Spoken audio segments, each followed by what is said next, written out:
Hello everyone. So my topic is about quiet leadership. So what is quiet leadership? Leadership usually dihubungkan sama orang yang punya suara paling lantang, paling keras, atau orang yang bisa melakukan apa aja, atau orang yang selalu di depan, orang yang selalu memberikan perintah. But quiet leadership is the opposite of that. Quiet leadership is orang yang bekerja in the background. Bahkan orang-orang itu tidak ngeh kalau leadernya itu di belakang ngedorong timnya. Kenapa ini saya sebut series? Jadi quiet leadership ini diambil dari buku oleh penulis namanya David Roth. Di dalam buku itu sebenarnya ada 6 step yang bisa kita pelajari. Untuk step yang pertama, saya akan coba bagikan kepada kita-kita semua. Step pertama ini saya beri judul Expansion of Thoughts. Kenapa saya mengambil ini? Karena sebelum kita dapat merubah orang, performasi orang, kita harus dapat merubah cara berpikir orang lain. Kita harus melebarkan cara mereka berpikir. Maka dari itu saya ambil judulnya Expansion of Thoughts. Mungkin dari beberapa kita ada ingat nih tentang gambar yang di sebelah kiri, leader and boss. So the fundamental difference between boss and leader is that boss is only giving instruction, perintah-perintah aja. Sedangkan yang lainnya, jadi anggota membernya yang melakukan semuanya. Dia tidak kerja, dia tidak berkontribusi, dia tidak membantu sama sekali. Sedangkan leader adalah seseorang yang membantu atau bahkan mengarahkan ke arah yang benar. Di dalam leadership sendiri, itu ada 2 model yang berbeda. Yang pertama, itu traditional leadership pyramid, dan yang kedua, upside down leadership pyramid. Berikut gambarnya. Jadi yang kiri itu yang tradisional, yang piramid biasa, sedangkan yang kedua, yang sebelah kanan, itu yang upside down. The old management, or the normal or traditional management model, or leadership pyramid, put the leaders in the very top position, while everyone is below. It might work in the past, but I don't think it's going to work now. Because in this pyramid, the leaders is the one who need to answer everything, who assume to have the most knowledge, jadi expert terhadap semua hal yang ada di organisasi tersebut atau di tim tersebut. Leadership ini umumnya ditemukan di negara kita, negara Indonesia. Kalau di negara kita namanya ABS, asal Bapak Senat. Jadi itu umumnya kita bisa temuin di kantor-kantor pemerintahan. Sedangkan ini sebelah kanan, itu upside down leadership pyramid. Menurut saya, kita sebagai pemimpin sebaiknya mengimplementasikan yang kedua, di mana kita itu yang bawah menjadi fondasi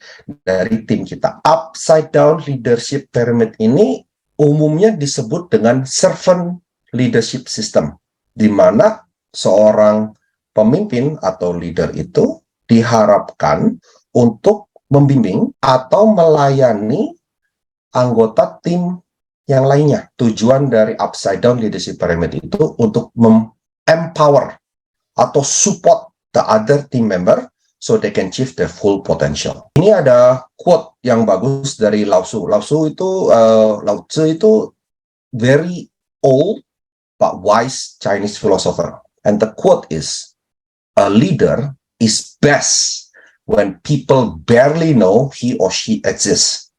When his or her work is done and his or her aim fulfilled, they will say, we did it ourselves." Saya percaya kalau misalnya leader yang benar-benar efficient, great, one of the greatest leader, is the one that does not exist. Yang orang itu nggak ngeh kalau misalnya ada pemimpinnya.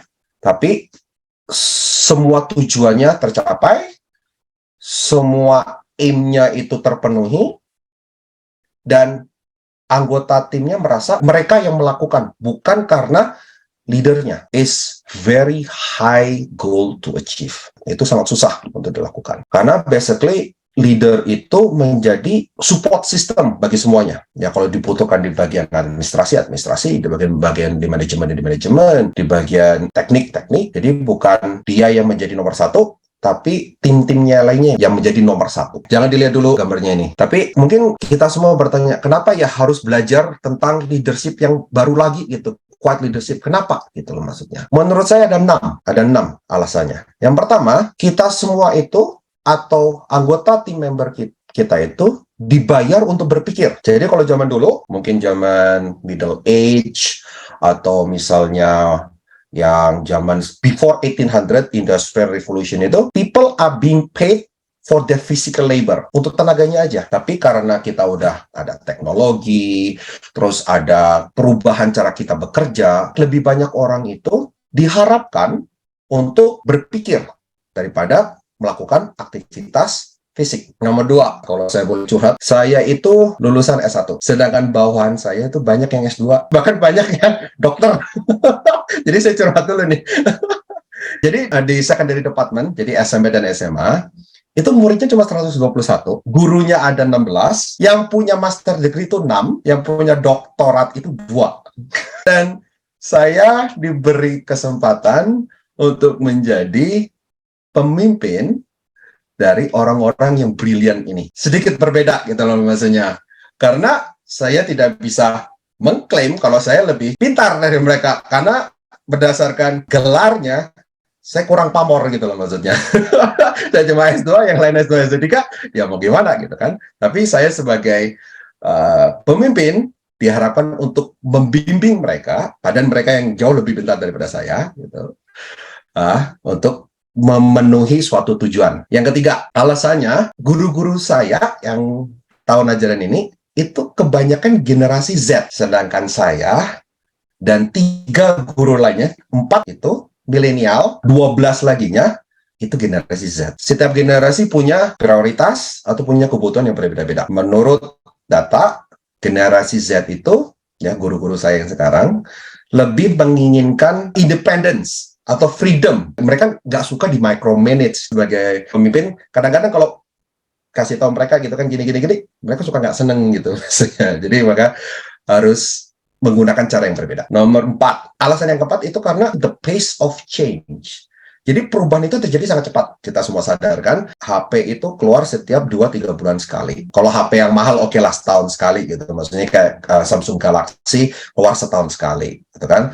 Tapi kalau Xiaomi yang rada murah-murah kayak gitu kan 3-4 bulan keluar gitu, maksudnya sekali gitu. Nah, dengan teknologi yang semakin cepat berubahnya, otomatis kita sebagai pemimpin diharapkan untuk beradaptasi lebih cepat. Dan itu akan mempengaruhi kita dalam memimpin tim. Alasan yang kelima, boleh dilihat gambarnya sekarang. Di gambar itu kan dibagi jadi 2 itu. Ada yang invisible, ada yang visible. Invisible itu yang di bawah, dan yang visible itu di atas. Alasan yang kelima adalah performance is just the tip of the iceberg. Performansi atau hasilnya itu hanya hasil akhir dari suatu proses yang sangat panjang. Kita semua itu dalam melakukan sesuatu otomatis kita berpikir kan, mencoba berpikir dalam melakukan sesuatu. Tapi berpikir saja tidak cukup. Kadang-kadang kita, atau seringkali, kita dipengaruhi oleh emosi kita. Kalau kita lagi senang, mungkin ngomongnya baik-baik. Kalau lagi bete, ngomongnya ketus. Kalau lagi buru-buru, ngomongnya jadi cepat. Gitu kan? Kalau lagi malas, ngomongnya jadi lambat. Itu akan mempengaruhi cara berpikir kita. Alasan yang keenam atau yang terakhir itu, kita tuh sekarang dalam krisis leadership, terutama di sekolah saya. Jadi saya tuh suka survei ke guru-guru. Kita berharap ada regenerasi terhadap pemimpin-pemimpin sekolah. Jadi saya sering tanya sama guru saya, kamu kalau misalnya mau jadiin kepala sekolah mau nggak? Atau mau jadi wakil kepala sekolah mau nggak? Saya mengharapkan mereka ngomong iya. Karena kan memang lumrah kan untuk naik jabatan. Hampir 95% ngomong nggak mau. Ada generasinya nanti gimana? Dan alasan yang mereka kasih umumnya ada 2. Yang satu, mereka nggak pede akan menjadi leader yang efektif. Saya setuju. Dan yang kedua, mereka itu nggak suka ngambil keputusan buat orang lain. Dengan 6 alasan ini, makanya kita tetap belajar tentang hal-hal yang baru. Ini step yang pertama, berdasarkan buku dari David Rock yang judulnya Quiet Leadership. We have to think about thinking. Di step yang pertama ini ada 5 hal yang kita bisa lakukan. Step yang pertama, let them do all the thinking. Jadi kita itu sebagai leader nggak boleh kasih jawaban untuk setiap saat.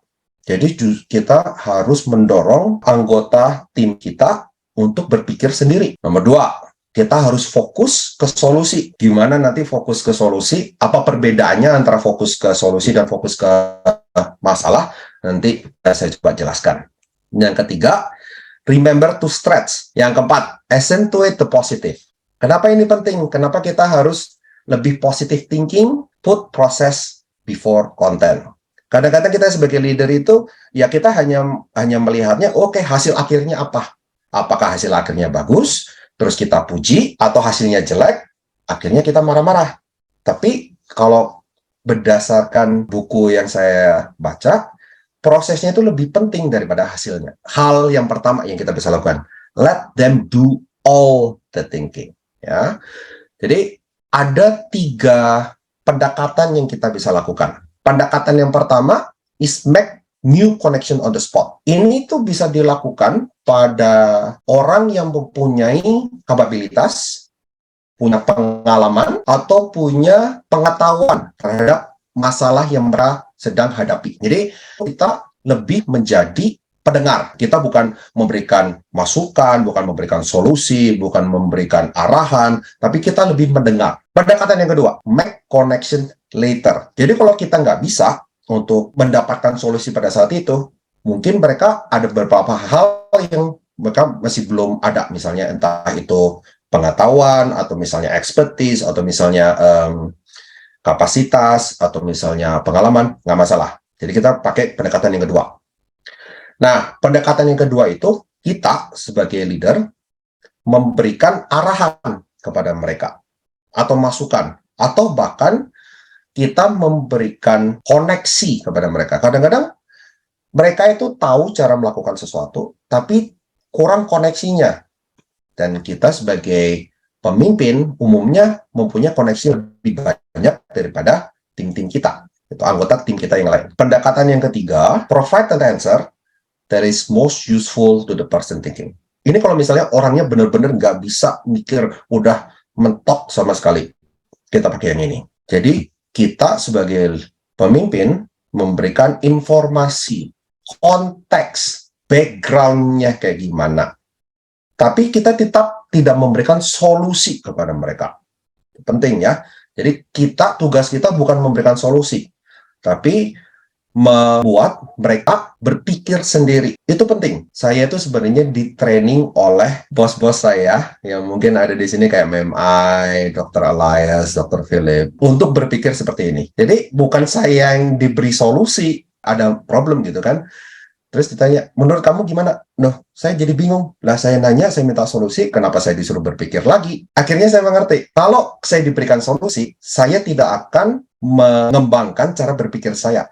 Jadi kalau ketemu dengan masalah yang sama, ya udah saya nanya lagi, saya dapat solusinya right away. Tapi dengan cara yang ini, otomatis, dapat masalah yang mirip-mirip. Kemarin saya begini, mungkin dengan cara yang sama saya bisa mendapatkan solusi. Hal kedua yang kita bisa lakukan, focus on the solution. Saya ini paling gatal kalau ditanya sama orang. Saya tuh pengen kasih jawabannya. Tapi saya itu juga punya habit yang jelek. Kalau udah ketemu sama problem, apalagi ada masalah gitu kan di sekolah, saya lebih fokusnya ke problemnya, not the solution. Ini adalah perbedaan antara problem focus and solution focus. Jadi kalau problem focus itu, we are talking about the past. Jadi misalnya problem A terjadi, masalah A terjadi. Tapi kita fokus, kenapa ini bisa terjadi? Coba kamu tuh ngapain aja pada saat itu? Kayak misalnya, kenapa kamu tuh nggak ngomong kayak begini? Kenapa nggak ngomong begitu? Dan segala macam. Itu problem fokus. Jadi kita mencoba mencari informasi sebanyak-banyaknya apa yang terjadi. Which is not a bad thing. Kadang-kadang kita harus tahu konteks masalahnya kayak bagaimana. Tapi kalau kita hanya fokus ke problemnya, we are not finding the solution. Jadi, hal yang harusnya kita lakukan sebagai leader, daripada fokus hanya problemnya, kita fokus ke solusinya. Jadi, solution focus itu orientasinya lebih ke to the future. Ya, kita tahu masalahnya udah terjadi. Pertanyaannya itu kayak, ya udah, masalah yang terjadi. Kalau ini kejadian lagi, kamu bagaimana nanti? Akan melakukan apa nanti? Apa hal yang kamu bisa perbaiki? Jadi lebih ke refleksi, lebih ke, ya udah, ini jadi pengalaman kamu untuk menjadi lebih baik lagi. Remember to stretch. Manusia umumnya lebih suka ada di comfort zone. Kita itu kalau disuruh melakukan sesuatu hal yang baru tuh kadang-kadang suka males. Apalagi saya. Saya itu udah diomongin sama banyak orang, Eric, kamu tuh coba dong exercise gitu. Tapi kan exercise itu hal yang baru buat saya. Karena saya nggak suka exercise. Yang ngomong bukan satu dua orang, banyak gitu. Bahkan istri saya juga ngomong. Karena exercise itu sesuatu hal yang baru bagi saya kadang-kadang suka, ngapain sih? Saya sekarang juga masih baik-baik aja. Setelah saya telaah lagi, kenapa orang itu suka di comfort zone? Karena perubahan itu sesuatu yang susah bagi manusia pada umumnya. Saya pribadi, kalau disuruhkan melakukan sesuatu hal yang baru, umumnya saya harus belajar lagi. Dan belajar lagi itu berarti saya punya waktu yang lebih sedikit untuk melakukan hal yang saya sukai. Tetapi, misalnya tadi kan saya ngomong, saya itu paling nggak suka exercise, olahraga gitu kan. Tapi kalau saya olahraga, terus tiba-tiba ada orang ngomong, Eric, you lost weight ya? Ada hasilnya. Begitu kita dinotis sama orang lain, atau encouragement gitu kan. Encouragement itu penting. Jadi positive feedback itu sangat penting. Supaya experience ya, atau pengalaman dalam belajar itu positif daripada negatif. Karena belajar sesuatu yang baru itu susah. Jadi kita harus membuat lebih positif. Dan yang ketiga, kita harus tahu sebagai leader, apalagi kita memaksa dalam tanda kutip anggota tim kita untuk belajar sesuatu yang baru. Setiap orang tuh mempunyai kapasitas belajar berbeda-beda. Ada orang yang bisa di stretch-nya panjang. Jadi dikasih bahan lagi yang baru, bahan lagi yang baru, bahan yang lagi baru, mereka oke. Tapi ada orang yang baru dikasih bahan dikit, mereka bisa tahan. Ditambah sedikit lagi, udah nggak bisa, putus asa. Jadi kita sebagai leader harus tahu limitnya sampai bagaimana. Dan itu akan menjadi sesuatu yang tricky kalau anggota tim kita mempunyai mixability. Ada yang kapasitas stretch-nya tinggi, ada yang rendah dalam satu tim yang sama. Jadi pintar-pintar kita untuk mengalokasikan kapasitas stretching-nya itu ke orang yang berbeda-beda. Keempat yang kita bisa lakukan, accentuate the positive. Accentuate itu apa? Kita harus lebih fokus ke positif daripada yang negatif. Jadi menurut David Rock, penulis buku Quiet Leadership, rata-rata orang itu hanya menerima beberapa jam positif feedback daripada negatif feedback. Dalam setahun ya, kalau dibandingkan dengan negatif feedback, itu ribuan jam. Kita kan biasanya diomongin, kamu kenapa begini, kamu kenapa begitu, daripada menerima, kamu keren ya. Tapi kita sebagai pemimpin harus mengubah paradigma itu. Kita tidak boleh hanya push aja tanpa memberikan encouragement. Jadi kita harus accentuate the positif. Ingat gambar iceberg. Emotion itu kan something that is invisible ya, that we cannot see, we cannot observe. The one that we can observe is result in behavior. Tak sebagai pemimpin bisa mempengaruhi atau influence atau encourage anggota tim kita untuk menjadi lebih positif, itu akan menjadi lebih baik. Ini mungkin ada sedikit rumus, P kecil sama dengan P besar kurangin I. Jadi P kecil itu performance sama dengan potensial dari orang dikurangin dari interference. Jadi interference itu dalam bentuk apa? Interference itu dalam bentuk misalnya ragu-ragu atau takut dalam melakukan hal sesuatu atau mikir yang enggak-enggak. Itu interference. Karena harusnya potensial kita tinggi, tapi karena kita takut melakukan dalam sesuatu atau meragukan diri sendiri, akhirnya kita tidak melakukan. Dan moga-moga kita sebagai pemimpin bisa meminimasi yang interference tadi. Jadi potensialnya lebih kelihatan. Slide yang terakhir, ini put proses before content. Proses itu jauh lebih penting daripada konten. Ada model yang bisa dilakukan. Ya, jadi ada modelnya terdiri dari 5. Ya, jadi vision, planning, detail, problem, and drama. Jadi model ini digunakan untuk membantu kita dalam memfokuskan cara kita dalam berpikir dan berkomunikasi kepada orang lain. Itu sudah menjadi rahasia umum kalau kita sebagai pemimpin pasti punya proyek sesuatu atau punya tugas sesuatu, dan tugasnya itu umumnya dilakukan bersama-sama dengan anggota tim yang lain. Dengan menggunakan model ini, diharapkan prosesnya itu lebih bagus, sehingga menyebabkan hasilnya lebih bagus. Vision itu apa? Vision itu all about the why and the what. Jadi kenapa kita mau melakukan project ini? 2-3 hari ke belakang, sekolah kita itu mengadakan yang namanya Celebrate English Week. Jadi kita dalam proses melakukan program ini, jadi project, tanpa mengetahui tujuan kenapa kita harus melakukan project ini, akan menjadi sia-sia ke depannya. Apa yang kita lakukan, apa yang kita planning, apa yang kita rencanakan akan menjadi sia-sia aja. Kita akan tidak tahu ini harus ngapain pada akhirnya. Vision is all about the why and the what.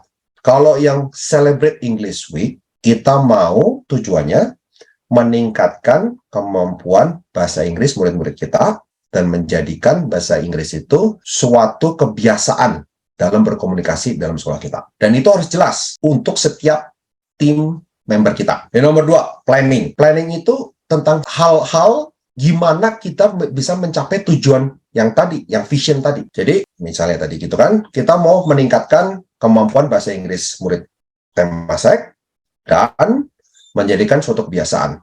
Ya udah, caranya bagaimana? Bisa buat kompetisi, atau bisa buat English-nya, lesson-nya dibanyakin juga bisa. Ada beberapa arah yang kita bisa pakai. Di planning itu, kita lebih big idea-nya apa? Gimana cara mencapai tujuan?